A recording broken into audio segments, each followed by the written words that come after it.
Bienvenidas y bienvenidos a Historias para Avivar el Fuego. Un podcast sobre historia. Una producción de la Universidad Nacional de Tierra del Fuego, Antártida e Islas del Atlántico Sur. Nuestra universidad pública.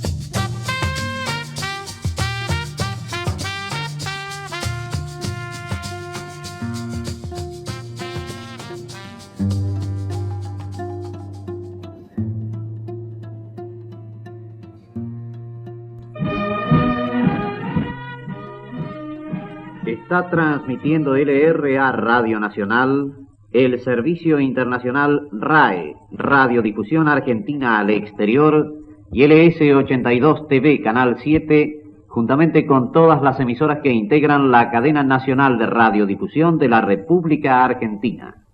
Hoy nos proponemos recorrer una historia muchas veces invisibilizada, la experiencia de la última dictadura cívico-militar en Tierra del Fuego, el territorio más austral del país. Un espacio lejano de los grandes centros urbanos que durante años pareció quedar al margen de los relatos nacionales sobre la represión. Sin embargo, cuando nos acercamos descubrimos un entramado de vigilancia, control social y detenciones que marcaron la vida de quienes habitaron esta isla en los años 70. La sociedad vigilada. El 24 de marzo de 1976, las Fuerzas Armadas derrocaron al gobierno constitucional e instalaron un régimen que buscaba un reordenamiento político, económico, social y cultural en toda la Argentina. El terrorismo de Estado se expresó con secuestros, torturas, desapariciones y persecuciones políticas.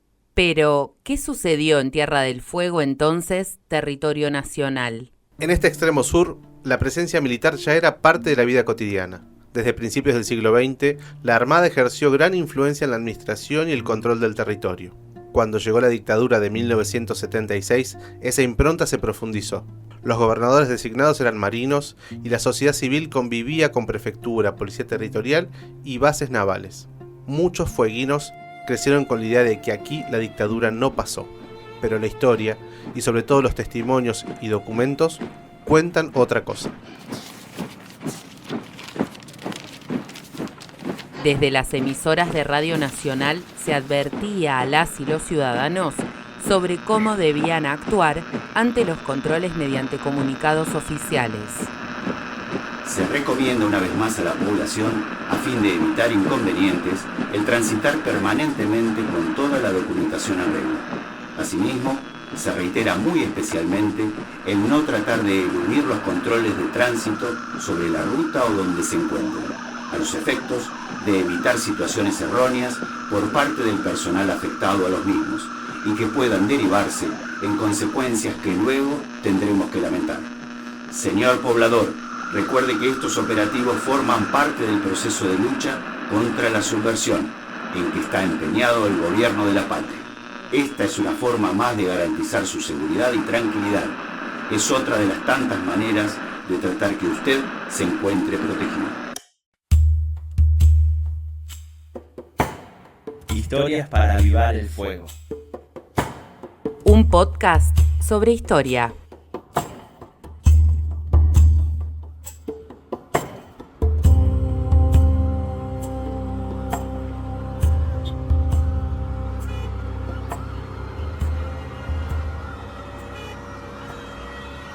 Los registros policiales conservados en Ushuaia nos revelan el nivel de control sobre la vida cotidiana. Cualquier actividad social o cultural requería autorización, desde un asado familiar hasta la reunión de un club. 5 de julio de 1976, Asociación de Fútbol Ushuaiense. Autorización para realizar reuniones ordinarias todos los martes. 28 de julio de 1976, José Antonio Gómez. Autorización para realizar un asado el 1 de agosto próximo. Más allá de lo doméstico, también encontramos vínculos directos con la represión nacional, pedidos de traslado de personal policial para capacitarse en centros antisubversivos o solicitudes para participar en operativos de lucha contra la subversión. La vigilancia estaba en cada rincón, una sociedad que debía pedir permiso para vivir.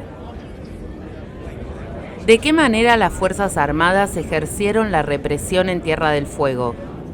Tanto en Río Grande como en Ushuaia hubo detenciones, traslados y miedo ante la incertidumbre. Los relatos orales ayudan a comprender el impacto de ese control. María Angélica, trabajadora de Vialidad Nacional de Ushuaia, recordaba el operativo del 24 de marzo de 1976. Ya antes de llegar a la oficina nos pararon, revisaron documentos y nos pusieron en fila. En Vialidad había 2 amigas gremialistas. No volvimos a verlas salir, las separaron y las llevaron a la base. Tuvimos mucho miedo. Al poco tiempo, el sindicato fue disuelto. Ese miedo se volvió cotidiano. Controles en la calle, militares en los lugares de trabajo, silencio en las familias. Una vida normal, pero bajo constante vigilancia en una ciudad que, más allá de estar alejada del centro del país, estaba bajo el control de la Armada. Historias para avivar el fuego.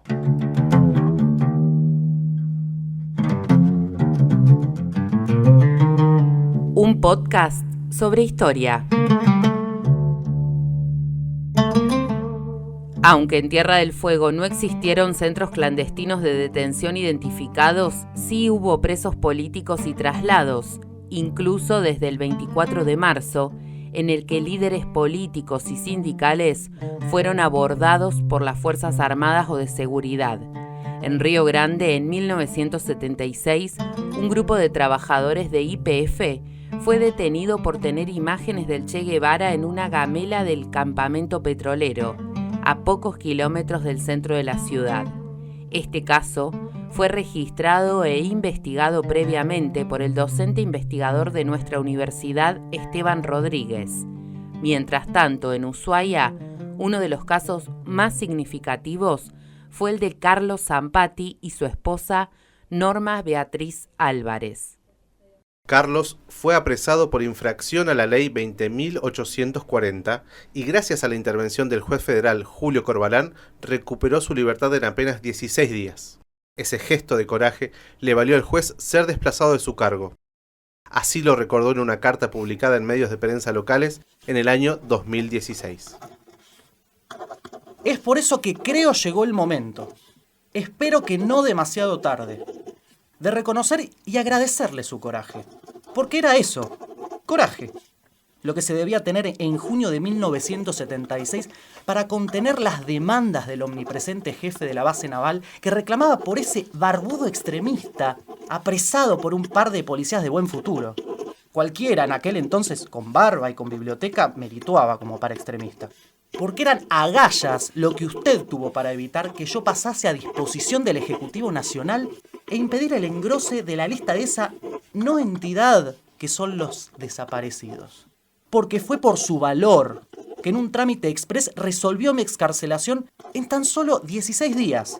Su valentía no ha de haberle caído bien a quienes soñaban remedar en Ushuaia la limpieza ideológica que se estaba produciendo en el resto del país.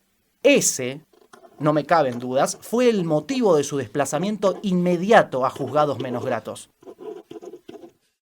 Pero no todos tuvieron la misma suerte. Graciela Susana Cebeca fue detenida en Ushuaia en junio de 1976, a requerimiento de la base naval, y los registros policiales marcan su traslado al norte del país. En realidad fue llevada a la base naval de Puerto Belgrano, en Bahía Blanca, donde funcionaba un centro clandestino de detención en el buque Ara 9 de Julio. Son varios los aspectos significativos de la detención en Ushuaia de Graciela Cebeca. Por un lado, fue llevada a cabo exclusivamente por personal militar de la base naval, aunque su detención figure registrada en el libro de novedades de la Guardia de la Policía Territorial. Por otro lado, Lo que nos resultó más relevante de su testimonio es que hasta el momento se trata del primer caso registrado de detención clandestina en Tierra del Fuego, con un traslado fuera de la isla y alojamiento en un centro clandestino de detención. Graciela Sebeca asegura que la orden de detención partió de la base naval ante la pretensión de interrogarla sobre las actividades y el paradero de su novio Jorge Tully, quien fue secuestrado en diciembre de 1976 en Buenos Aires y que aún continúa desaparecido.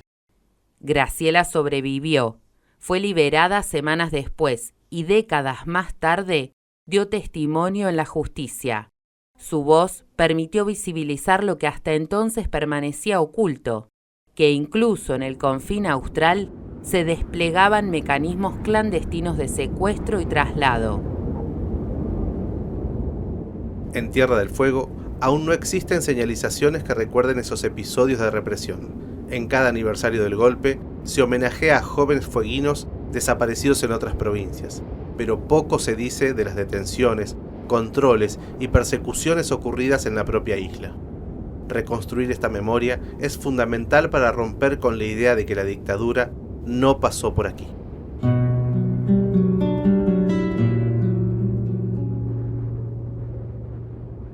La historia reciente de Tierra del Fuego nos invita a mirar más allá de las grandes ciudades.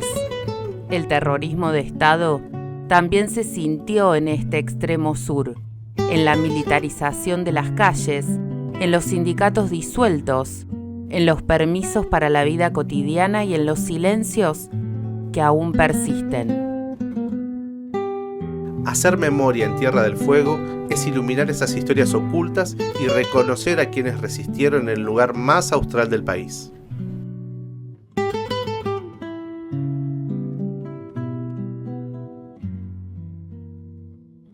Historias para avivar el fuego.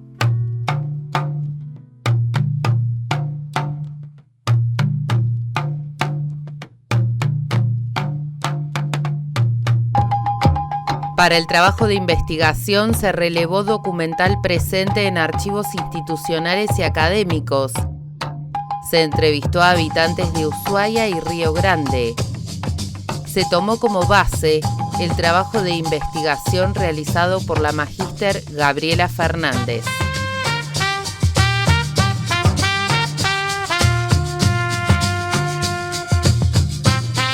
Para profundizar la información, dirigirse al archivo oral y audiovisual de la Universidad Nacional de Tierra del Fuego, alojado en la web institucional www.untdf.edu.ar, pestaña ICSE, en la sección Archivo ICSE. Nos encontramos en un próximo episodio de Historias para avivar el fuego, una producción de la Universidad Nacional de Tierra del Fuego, Antártida e Islas del Atlántico Sur, nuestra universidad pública. Realizado en Radio UNTDF. Locución Florencia Basso. Edición Noelia Mangín y Maxi González. Convocatoria PCR 2025.